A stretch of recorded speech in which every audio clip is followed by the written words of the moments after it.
Lots of stories are told about Mother, now Saint Teresa of Calcutta, and especially towards her attitude towards the poor. I recall one story that occurred early in her ministry for the dying in Calcutta. She wasn't well known, and certainly not recognizable in her blue and white sari. One day she was kneeling over a dying person who was living in a filthy gutter. A man stopped, took in the scene, and said to Mother Teresa, "I wouldn't do that for $1 million. Mother looked at him and replied, "Neither would I." Mother Teresa really took the saying of St. Augustine to heart. Love and live it with your life. This lesson contained in the Gospel of Mark, the lesson that we just heard from the Gospel of Mark, is straightforward. That for the follower of Christ, true leadership is to be the servant or the slave of all. Humility needs to be practiced by the disciple of Christ. But as you and I know, that's much easier said than done. James and John had it all wrong, and sometimes so do we.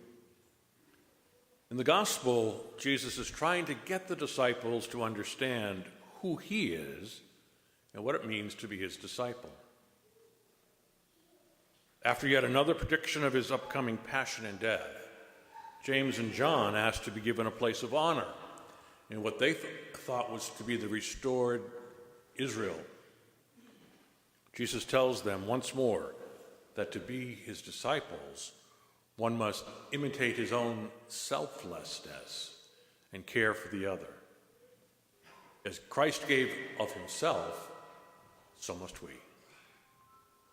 Perhaps what this reading is asking of me and you is to examine our own relationships and see how it may be that we tend to be the dominating one rather than the servant, the one who wants our needs met rather than the one who is attentive to the needs of the other. Being the servant means willing to put God first, the other second, and me third. It's a call that I need to hear as a priest. It's a call for you to hear as a spouse. It's a challenge for you to hear as a brother, a sister, a child, a parent. Even outside the family circle, the call to be servant, because we are disciples of Christ, ought to be heard. That's the basis of our relationship with others, and it's also at the basis of our relationship in society. Every now and then a truck gets stuck under a bridge. And one of the things that's often done to release the truck is to let out some of the air in its tires. Somehow, that's a life lesson as well. When we get stuck in a bad situation, sometimes we need to let go of some of the hot air that is within us. We need to hear the call we have received to take care of the other, to be of service to the other.